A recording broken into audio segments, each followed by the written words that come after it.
Hey, vinyl community, it's Doodah Dave's Record Reviews, and tonight,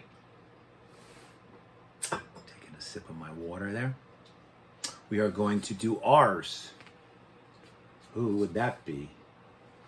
Yes, it's Linda Ronstadt, her 1974 masterpiece breakout album, Heart Like a Wheel. That's the cover. There's the back. And as introduction, let me just say one thing. I'm wearing a Little Feat shirt. Now, why do you think I'm wearing a Little Feat shirt? Who is the leader of Little Feat? Lowell George. This was one of the first times, even though I might have actually gotten this album. I definitely got this album before I got any Little Feat, but there is a Lowell George cover on here. Linda was famous for her covers. Most of her songs were covers. She really didn't write much. She wrote some of the Spanish stuff she did later. Willin', which was on the first two albums. But I'm going to start this review by doing something a little different. And I've never heard anybody on the vinyl community talk about this. But you notice on the old vinyls, while I'm talking, I'll show you the pictures. Here's the inner sleeve. There's Linda. Beautiful picture of her from '74. And here's her acknowledgments. See that? What I was going to say is on the old vinyl albums, and here's the Capitol, same as the Beatles and the band. Boy, there's three people you'd like to have on your record label, right? The Beatles, the band, and Linda Ronstadt. Interesting, the band was on Capitol, and I guess they were on a couple different, because when Dylan released the Basement tapes, that was on Columbia. But I digress. My lovely wife, I'll give her a big shout out. I love her. She's in Arizona right now. I miss her so much. Would say stay on topic. So I'm going to start this by reading something in the back. So what I was going to say is what I never hear people talking about. Oh, and this was produced by Peter Asher. I wanted to mention that, who produced James Taylor and worked with the Beatles. So I guess I had Beatles Capitol in the back of my mind. At the end of albums, or sometimes on the sleeve, it would list the people that weren't on the record label, that weren't with that particular record label. So I'm going to list these musicians and see if you know these. Maria Muldaur appears courtesy of Reprise Records. You know Maria. John David Souther appears courtesy of Asylum Records, wrote so many songs for not only Linda, but also for the Eagles, big co-writer with Jack Tempchin.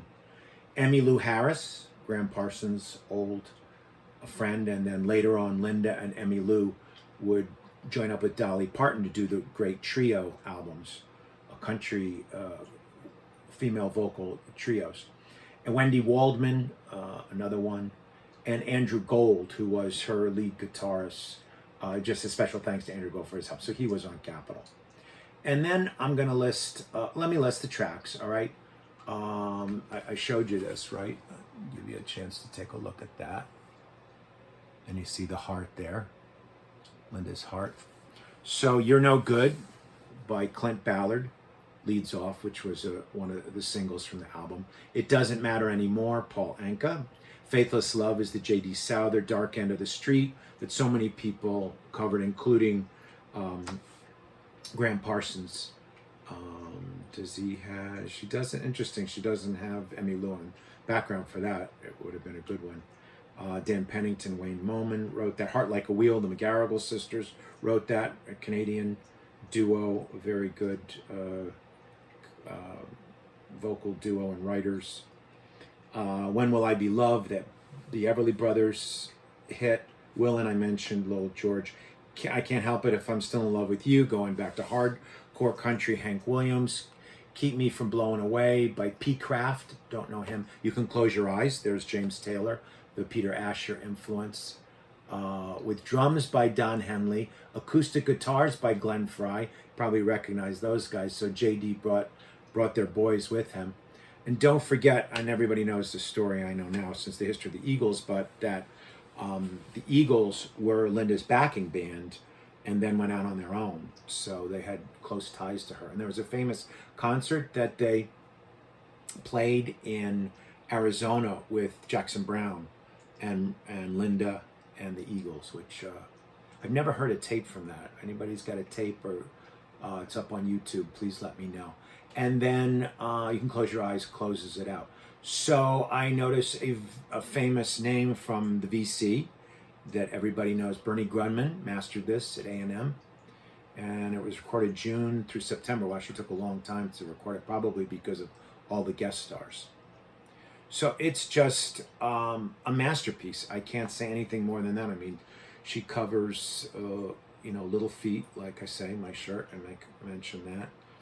Andrew Gold, the drumming, wonderful background vocals, Clyde King and Shirley Matthews, that played with everybody. They were if you ever seen the video Standing in the Shadows, which is great about the backup singers. Just a wonderful, wonderful album. What more can I say? I love You're No Good. I mean, everything on here is outstanding to me. When Will I Be Loved? It almost plays, to me, maybe this is heinous, because she has a Greatest Hits Volume 1 and Greatest Hits Volume 2. And through the 70s, from Different Drum with the Stone Ponies, up through the 80s when she was doing the Dave Edmunds and the Elvis Costello stuff, she had many, many, many hits, the Chuck Berry, she covered everybody, but this really is as strong as album as it could possibly be. The sound, the performance, her voice, the recording, the warmness of it, the country, the rock. It's penultimate country rock. I put it up there with anybody in the country rock, with Byrds, with Buffalo Springfield, with my wonderful Flying Burrito Brothers. I mentioned Graham Parsons, New Riders, Poco, Commander Cody. Just really, really great stuff. Great stuff.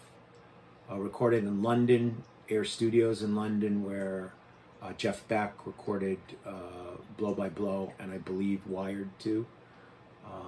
Actually, she was all over. Clover Studios, LA, Record Plant in New York. George Massenburg, who was the engineer for Little Feat. More interesting, she got him from Maryland. That was Lowell and the Boys' home base for a long, long time. Trident Studios in London. So what else can I tell you about this magnificent album? I'll read there's that picture of Linda again. And she's on the cover, obviously. Love and special thanks. One thing about Linda Ronstadt and her music, if you know it, she's very, very warm, very, very connected, very, very appreciative, and very, very humble. You gotta love that about her. And that woman could sing anything. She did the Stones. She covered it all. Love and special thanks to the following people for their help and encouragement in making this record. Peter Asher, I mentioned. Andrew Gold, I mentioned. John Starling, Faya Sue Starling, The Seldom Seen. I believe that was a folk bluegrass group. David Lindley. We know David Lindley from slide guitarist for Jackson Browne. Dave Hassinger. Now there's a name that I haven't heard in the VC a lot. Now Dave Hassinger worked with the Rolling Stones, and Dave Hassinger worked with the Grateful Dead on their first album. I think he might have been on Anthem as well, but the first Grateful Dead album in '67.